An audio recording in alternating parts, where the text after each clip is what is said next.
we're not going to be able to move forward with your loan.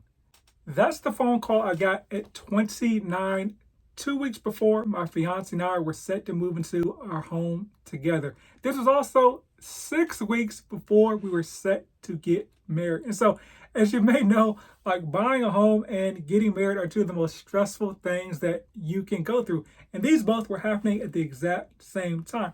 But here's the thing. I didn't even truly understand how stressed out I should be.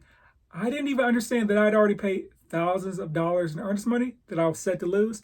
I didn't understand I was set to lose the property because I just thought, hey, can't the seller just move back the date? Well, they can, but they don't have to because they can just keep that earnest money and move forward, especially since my loan would be declined.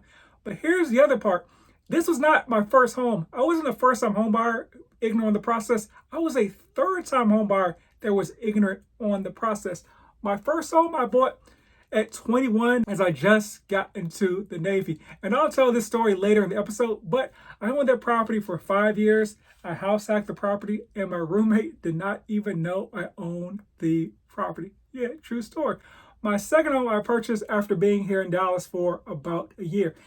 And this was just because my rent went up about $120. That may seem like a lot, but in actuality, it's probably closer to about $20 because it was a new property move-in special. So the first month of rent was free, but they didn't give you the first month free. They took whatever that rent would be divided by 12 and subtracted it from the other months. But that was my first two homes. So you would think I would understand how the home buying process worked, but that wasn't even the craziest part. 2 weeks before that phone call, I interviewed with a mortgage company. If you know me, you know that I'm not a salesperson at all, but I love real estate, I love teaching, and I love numbers. And so when the mortgage company reached out to me, I was like, okay, this seems like a pretty cool job. And it happened to be that one of my alumni was the hiring manager for the company. So I was like, yeah, let me become a loan officer. So yes, I was a loan officer at the time my loan was declined. And you're probably maybe seeing where I'm going with this.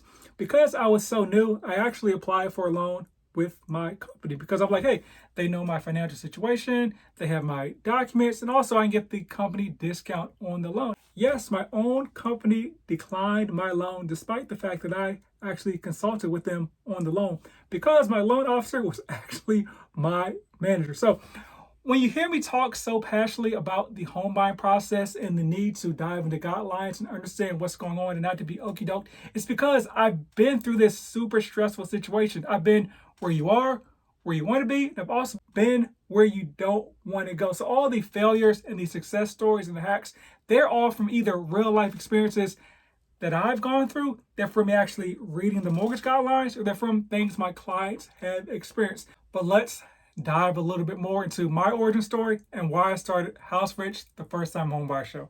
Let's go. Welcome back to House Rich, the First Time Homebuyer Show, where we provide you actionable steps in layman terms in order to buy your first home. Let's get back to my origin story by talking about the first home I ever purchased at 21. You may be thinking 21 is super young to buy a home. How'd you do it? Why'd you do it? Well, I did it because my parents told me it would be a good idea. That is the sole reason. And I used a VA loan as well because I was in the military at the time. So let me jump to my parents because perspective and your environment matters a lot. From 0 to 18, to my knowledge, only 1 year did I ever live in a property that they did not own. It was a house. But actually, by that, because once I turned 30 and was talking to my parents, I realized they actually own that property as well. So when they said, hey, you should buy a home, it wasn't that fantastical of an idea because they'd always owned property. So it wasn't like they were superheroes. They were just average people to me. So home ownership was very normal to me. What wasn't normal was the game and the tips they gave me when it came to buying my first home. And I was in the military at the time, so I was able to use the VA loan. Now, they gave me the idea to get a roommate and have that roommate pay for a portion of the rent. It's a common term that you hear now called house hacking. To me, it was just having your roommate pay the rent. I was 21, my roommate was 21, so you can imagine some of the potential drama that comes with owning a home and your roommate being the exact same age, where it's like, hey, there may be some jealousy because you own something. There may be, hey, can I get that to you a little bit later? Or, some of the not disrespect, but it's just like, hey, we're cool. I can get this to you later. Or, hey, maybe the rent is a little bit too much. Can I pay you 700 instead of like 900 this year? But here's what my parents told me. Get a property management company to manage all the stuff so you don't have to worry about any of the drama. Here's the other thing. As you may know, property management companies cost you 10% of the rent. But what they said is, hey, just let us be the property management company and your roommate will interact with us. He doesn't have to know that you own the property and it can be totally hands off for you. I would say don't try this at home if you don't trust your parents, because he was sending them the $900 a month and they were just sending me the $900 a month right back into my account. So you got to make sure you're working with somebody that will give you that money back. But please believe I did everything around the house when it came to maintaining and fixing the property. My parents did nothing but collect the rent. They had to step in one time where there was an issue with paying the electrical bill because the electrical bill and the cable was in my name, but he hadn't been paying that at all. And there was just a miscommunication between them and me on who was paying that. So they were able to step in and get him to pay the back, cable, and electrical. So that was a conversation that I didn't need to have with my roommate. And that was very important because no matter how close you are, stuff about money can fray relationships. Because I didn't have to have any direct conversations with my roommate, we're able to be roommates for 5 years without any issues. Another very important thing with that property was the bedroom to bathroom ratio. As I'll talk about later in the story, when I moved into my fiance's apartment from my condo, there was a 1 bathroom and 2 of us ratio. And I loved my fiance at the time, but sharing 1 bathroom with a person that you love is chaotic, especially if it's a female or a lady who takes a bunch of time in the bathroom. Just simple things like, hey, in the morning, I got to use the bathroom, but she's in the bathroom. Like, I got to pee. Do I pee off the balcony? Like, I just remember sometimes where I had to go to the bathroom so bad. It was so frustrating. Or simple things like, hey, let's say you bump somebody's toothbrush and now it's in a different spot. They're thinking, hey, did this person use my toothbrush? Who's going to replace the toilet roll? There's just a bunch of stuff that you don't want to have to deal with, especially if it's 2 guys, like who peed on the toilet seat. Like, there's just a bunch of stuff you don't want to have to deal with. I had the master suite, or I guess the primary suite, as we're supposed to say now, and I had the ensuite bathroom there. When I had guests, they would have to come into my bedroom to use the bathroom. When he had guests, he had basically the bathroom in the main area, but that was exclusively his. I never used that bathroom, and my guests never used that bathroom. He had the lock on the door, so basically he could come in from his side, which was the bedroom, and then when he had guests over, he would unlock that, and they could just go in through the main room to use the bathroom. But that bedroom to bathroom ratio is super important, which led to 5 years of me owning a home and not having any drama with my roommate.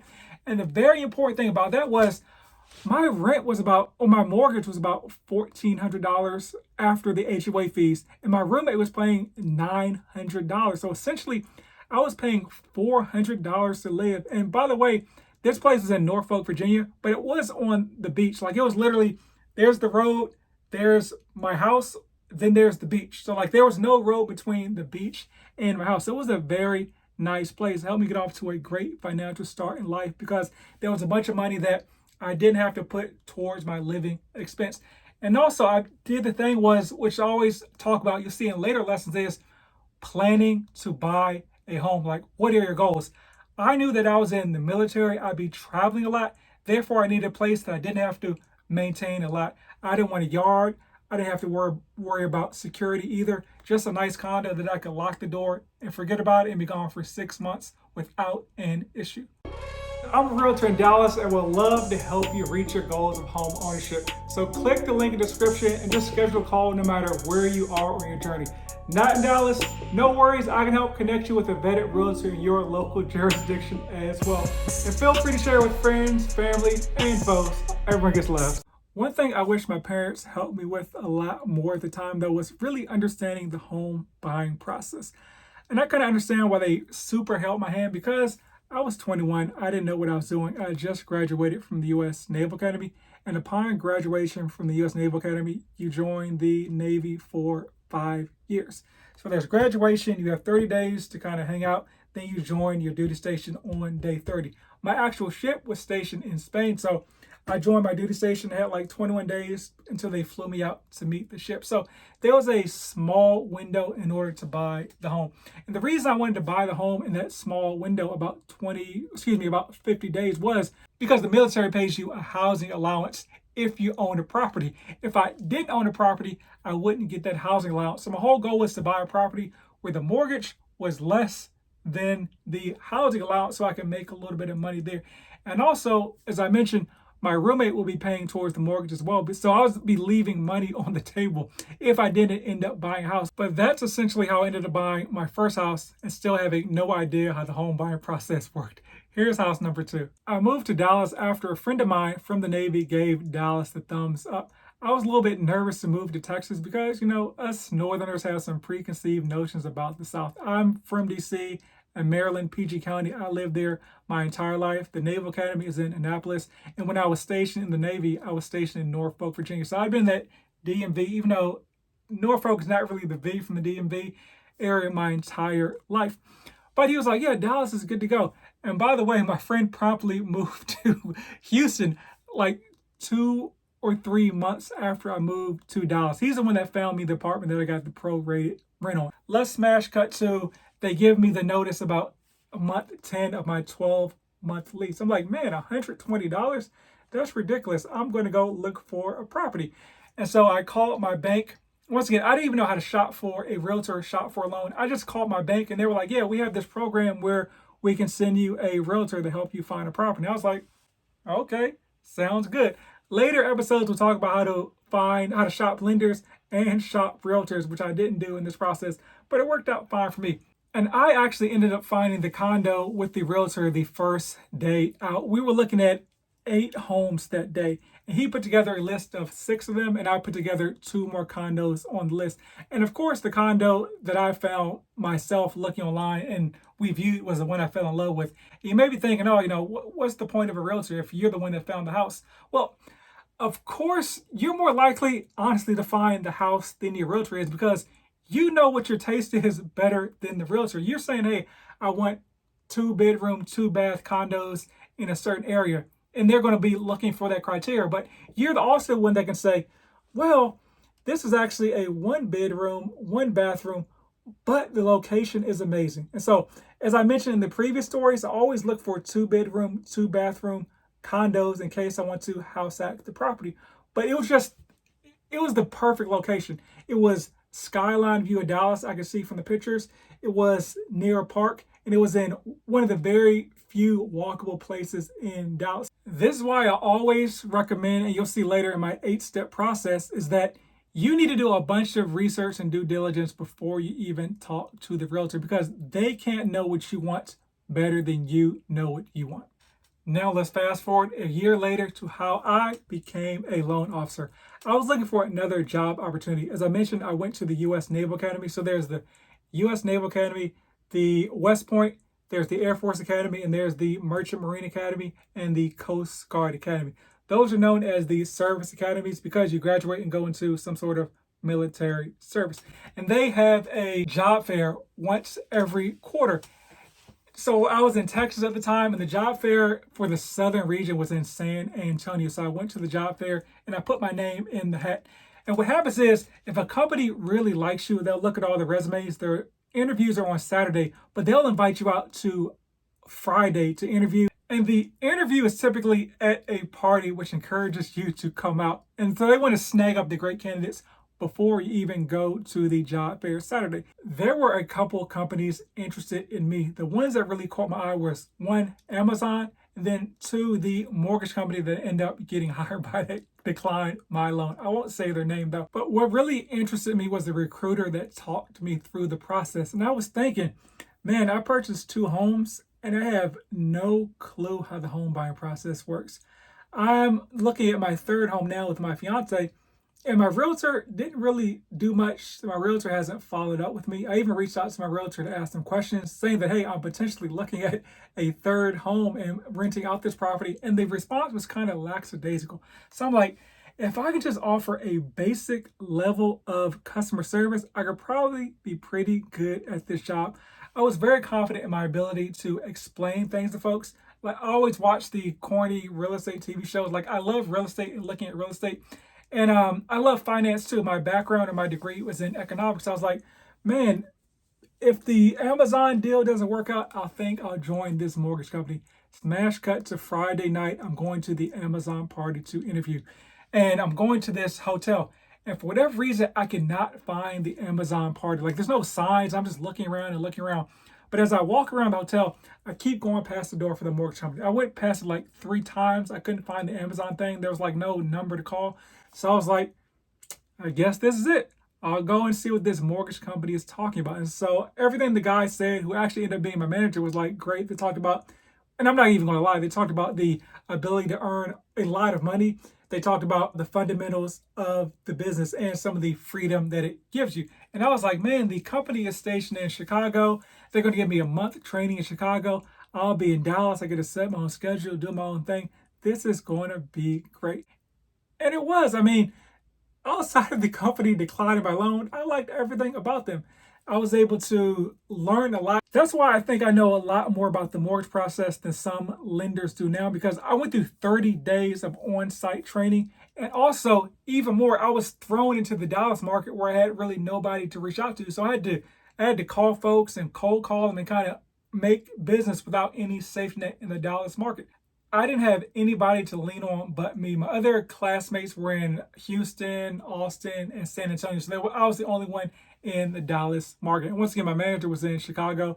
And there was another kind of local or regional manager that was in the Austin area as well. Needless to say, after my loan was declined by my own company, I got a horrible explanation. My manager said something kind of out of pocket to my wife in explaining what happened. I left the company after about 4 months. And I joined Wells Fargo, which was the perfect timing because I joined Wells Fargo 1 week before that whole account scandal came out. So I was like, man, I just left this company. I joined Wells Fargo. Boom, big news, account scandals, which made me honestly even a better lender at the time because I'm going against all this negative news. And I got to really understand what's going on and be a master at my craft because I can't even really get deals off of name brand recognition because Wells Fargo's name was mud at the time. So let's fast forward to 2020 because I'm not an online dude. Believe it or not, you see me talk online a lot, but I'm not into any of the online stuff, Instagram, Facebook. I had no presence online at all. COVID hits, and now we're working from home. We have a lot more time on our hands. Everybody remembers COVID as the real estate market going to the moon. However, what a lot of people forget is from February, March, April, May, there was a big lull in the housing market, and a lot of folks didn't know what was going on. And the thought was that the housing market would actually go down because nobody wants to go into other people's homes. People don't want other people to go into their homes either. So they thought the housing market would hit a stalemate. We were working from home, and as a result, I had a lot more time on my hands. So I started just scrolling the internet, and I got on Instagram, and I started to see like real estate stuff, and I'd be like, man, that's a cool post, but that's not accurate.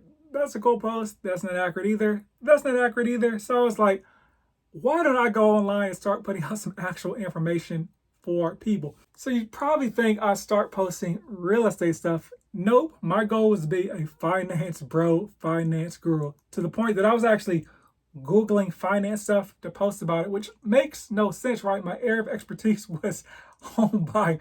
I don't know why I didn't put out home buying stuff until maybe like month 2 online. I was like, why don't you actually post something about the industry that you are in? And believe it or not, I was getting maybe like 10 to 15 likes per post up until that point. That was my most liked post by far. I think I got like 300 likes on that post. So I was like, ding, ding, ding, ding, ding. Red light or green light or whatever light bulb went off in my head. Start posting about home buying stuff. And honestly, even after that, I started only posting home buying tips once a week, Mortgage Tip Monday. Then I did it twice a week. And eventually I formed what was known as Coins and Culture. You may remember that old page. And I started putting out a bunch of home buying tips. Then I was starting to get into the podcast game, and I would listen to podcasts and stuff, and I was like, man, I can do that too, because I'm putting out these 20, 30-second Instagram clips for like 30 seconds to 60 seconds at the time. I got a lot more to say, and I can put a lot more detail out because once again, I'm seeing all this bogus advice from folks that are just pointing at headlines like they have like they're a puppet or something, not really explaining stuff. Folks still putting out bogus information. So I was like, man, why don't I start a podcast and putting out long form tips to help educate you on the home buyer process? So that's how I got to this point right now. It was creating the podcast. It's been a journey. I've had a couple of different formats. I used to interview season one, just people that were in real estate. Didn't really matter what they were doing, and I would put out home buying tips. Then season two, you may remember I was doing like some rapping stuff, and then I kind of transformed the podcast where I was just talking about like trending topics. And honestly, I kind of got away from my roots as a guidelines guru, guidelines nerd. So that's what I'm getting more into is season three, is getting back to the roots. I'm bringing back the interviews, but it's only people that can help you as a first-time homebuyer. It's not people talking about how great they are. They're going to be talking about tips that can help you, the first-time homebuyer. And I'm also going to get more back into breaking down these guidelines so that you can get the steps, actionable steps to buy a first home. I appreciate you listening this far. Season three is going to be great. Tell a friend, share with a friend. That's how I know what you guys hear, because I can see what is shared. I can hear the downloads. I can see the listens to the episode. But as always, buy land. Rumor has it they're not making any more of it.